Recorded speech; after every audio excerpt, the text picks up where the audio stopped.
Today we're going to talk about communes, especially in the 1960s. But did you know there are still communes around today in 2009?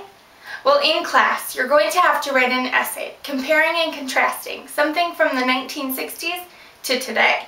And in this short video, I'm going to give you a few examples of this using communes. Before we can talk about communes, we should describe them. Communes are self-sufficient and cooperative. The work is shared by the entire group. Oftentimes, they all eat in a cafeteria and might even sleep in the same room.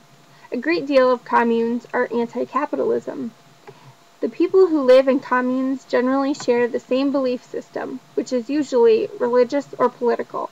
The society outside of the commune considers the people there to be counterculture. Just like all towns are not the same, communes are not carbon copies of each other. Each has its own life force. Communes have been around for a very long time. Brook Farm is one of the more famous, from 1840 in Massachusetts. George and Sophia Riley started Brook Farm as a transcendentalist religious movement that believed individuals could use spirituality to move beyond the physical world, and they didn't believe in a structured religion. The socialist idea of sharing everything led to the downfall of Brook Farm in 1846. The Umana colonies sound familiar? The colonies were founded in 1855 by German immigrants seeking religious freedom.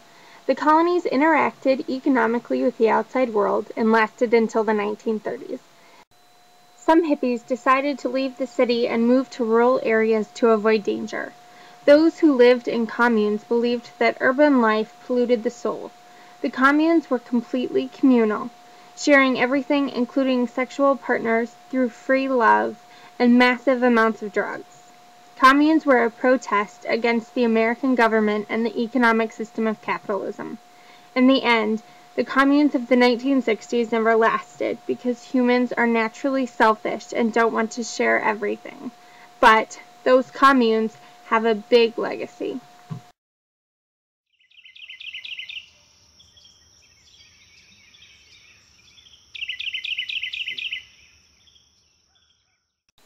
Today, communes are very different from the 1960s.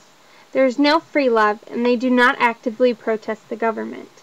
They are now called intentional communities, and the goal of most of them is to become closer to the earth and have a simpler way of life. They farm mostly organically and interact economically with society outside, but most of them are non-profit organizations.